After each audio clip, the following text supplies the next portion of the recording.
No, Bevan said. I can't take you. The word came out of him before he had decided to say it, the way the deepest grooves in a man speak for him when there is no time to choose, and the deepest groove in Bevan, deeper even than his grief, was the one 40 careful years had worn.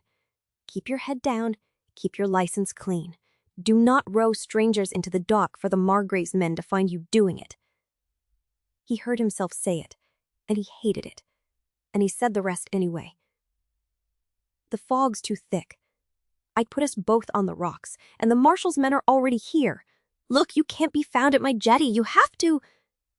He was a coward, dressing his cowardice in reasons, and some buried honest part of him knew it, even as his mouth did the work, and the part of him that knew it was screaming, because he had stood in exactly this place before and said exactly this kind of careful, sensible thing to someone he loved, and he knew, he of all men knew, what the careful, sensible thing cost.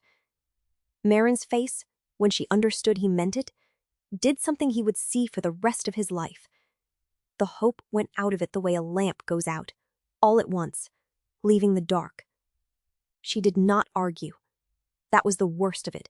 She did not argue because she had clearly heard no from enough doors in the last 6 days to know the sound of a man who would not be moved, and she simply gathered the child tighter and turned to run, and Bevan stood on his own jetty with 22 years of meeting his dead daughter in the fog, and watched himself turn another desperate soul back into the dark, and felt the whole shape of his life close over him like the cold water it was. For a heartbeat, as she turned, he almost called her back. The word was in his throat. Wait. No, not wait. He would never say wait again. The other word, come, get in the boat, and his hand even rose from his side. But 40 years is a current too, as strong in its way as grief, and it ran the other direction, and it carried his hand back down and his voice back into silence, and the moment when he might have undone it slid past on the fog and was gone.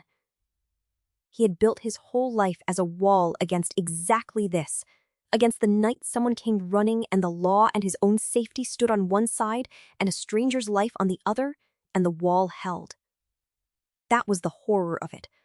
The wall he had spent 40 years building to keep himself safe held perfectly, and a woman and a child stood on the wrong side of it, and he had made himself the kind of man whose walls do not fall even when he wants them to.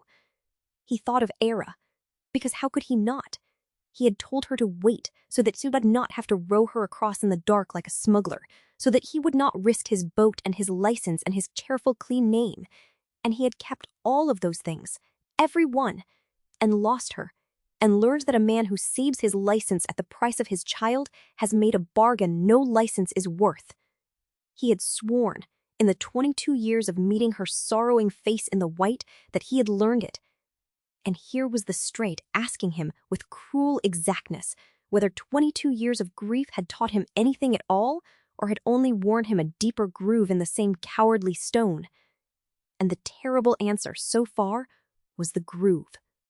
The riders were almost on the jetty now.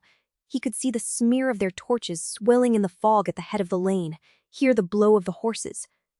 There were seconds left, no more. And in those seconds, Bevan understood that saying no was not the end of the choosing. Refusing to say to her was one thing. What he did in the next half minute, with the hunters arriving and the woman fleeing and his own safety hanging on it, was another. And it forked in front of him as sharp as the prow of a boat. He could wave her off into the dark and keep his own hands empty. He could hiss at her to run, now, up the coast path and away from his jetty so that no one could say the ferryman had been part of it, and then turn and face the riders with a shrug and a closed face and give them nothing. Not his boat, not his help, but not her either. Not the hero who saves her, and not the informer who sells her. Just an old man who stayed out of it, who let her take her own chances in the dark and washed his hands of which way it went.